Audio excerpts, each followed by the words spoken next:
I often get a lot of feedback about people say, "Oh, you look great," and when they find out what I do for a job, I'm a PT. There's this instant facial expression of, "Oh, oh, that's why then." And I would like to think that even if I had an office job, I would make conscious steps to still live a healthy life. So I do get a lot of the whole, yeah, but you work in a gym, so it's easy for you. It's not easy for me. I still have to put time aside in order to phase my workout in, and I have to be motivated to do it just like anyone else. The only difference is I don't have to drive to the location where I want to train. And to be quite truthful, that's as simple as it gets.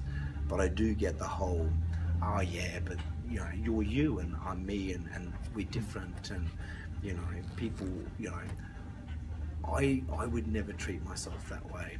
I always say, even under compliments, I'm just me, and this is what I like about me, and I have to work hard in order to be me, whether it's physically, as in I have to make an effort to train on a daily basis because frequency is important. If you're not going to do physical exercise and you have a sedentary lifestyle, you really are going to put a challenge on yourself. You add that to a difficult diet, you're not going to win. So the leap here I need people to take is that, and I did this, I know what you're saying, and I did this. At the age of 46, I was about 25% body fat, which meant a quarter of my body weight was fat. Now, people would say, but I don't see that, and that's okay. I can hide a lot of that through shape and definition and casting the eye in different directions. But generally, when we talk about the gut or the tummy, that's when most people get upset because that's the problem area for them. I'm going to talk a little bit deeper and talk about subcutaneous fat, which is or viscous fat, which is around, visceral fat is around the organs itself, and that can really increase the intensity of medical conditions.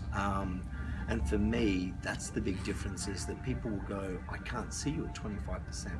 So I did myself an 8-week challenge where I thought, I'm going to prove to you, no matter what age, if you bring exercise and diet online to the best of your ability, you will, even in 8 weeks, see a transformation of your current physical appearance. But it has got to start with a mental challenge first. You've got to want this.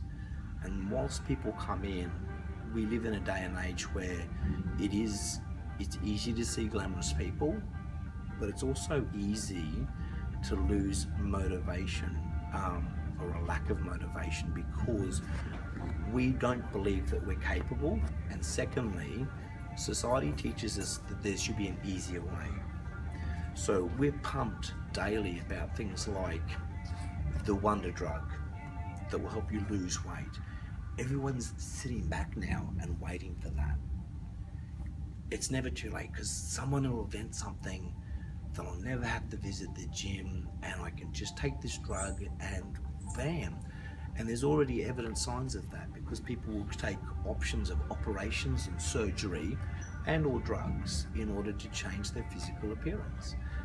That is something that we continually fight in society because nothing beats hard work.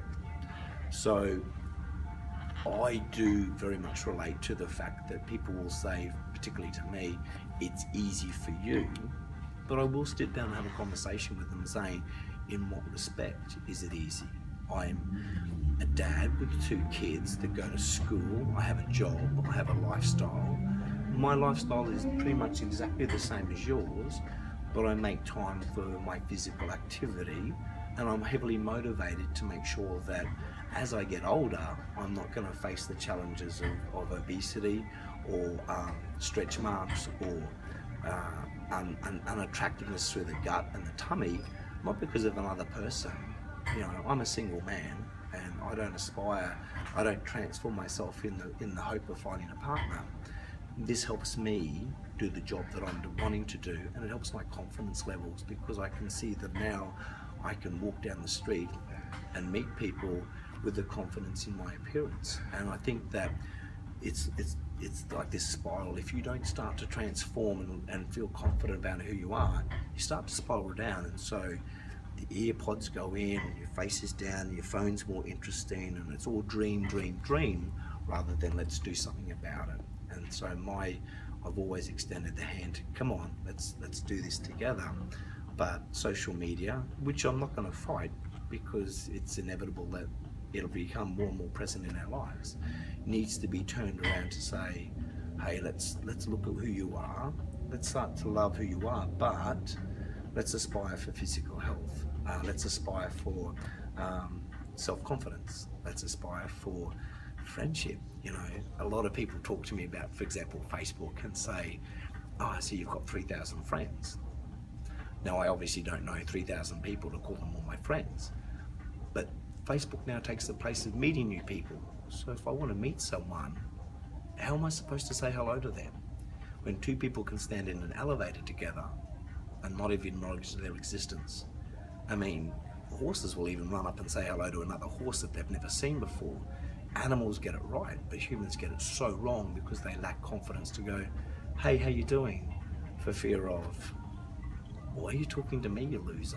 You know, and we shouldn't be treating each other like that. So I know in my mind the challenges that I face, that I push past to make sure that I make a conscious effort to greet everyone, you know, to extend my hand, to have a conversation in the elevator. I don't wear my earphones when I'm walking down the street or on public transport. I try to have a conversation with people. How you doing? Tell me about your day. And you can very quickly pick up whether they're interested in continuing the conversation. But 9 out of 10 people are really happy to have a chat to you and appreciate a conversation with you. So I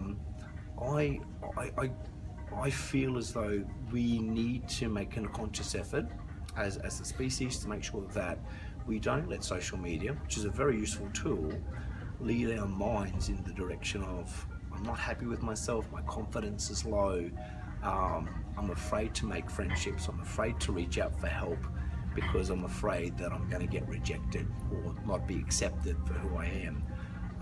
And we're only compelling that, we're only making it worse because we shut ourselves down. And so in my social media blogs, in my work, and I will continue to, is to extend that arm and say, hey, I can be your friend. I may not have all the time in the world to sit down and have a full-on chat with you, but you'll get a hello, you'll get an interest from me, and if you extend the hand and actually ask for some help, I'm sure that I will do my best to either recommend something for you or play a role in being your friend. And friendships, they don't exist anymore, you know. How do people meet friends? We don't invite people over for dinner. No one goes out anymore unless they're single, and generally, you know, there's an underlining connotation there. I would love nothing better to have a social group that loves to go to the movies together or go to dinner together without any of the expectations of who you are, what you bring to the table, whether you're single or dating, whether you're gay or straight, and just bring back the old-fashioned, you know, friendship. Let's catch up, let's have a talk, let's have a coffee. You know, what's going on in your life? And that's where I particularly take a role in pushing out there and saying, I'm here, I'm just a guy, I don't think I'm pretty, I'm not looking for anything specific, but I am looking for friendship, in my work capacity obviously, but also outside of that. I think there are people who have lost touch with that ability to connect with people, which is sad thanks to social media. But social media isn't something that I think we should blame. Like a motorbike, if you choose to speed on a motorbike, is it the motorbike's fault or the rider? We have options, when, particularly in the company of others, to go, I could just stop this right now, pull out the earphones and have a conversation with another human being. And that's the advocacy I'm going to try and push too, is that we just, hey, how you doing? And we stay in touch. You don't have to be best friends, you don't have to talk every day, but you should say, hey, been a while since I've seen you, do you want to catch up for a coffee?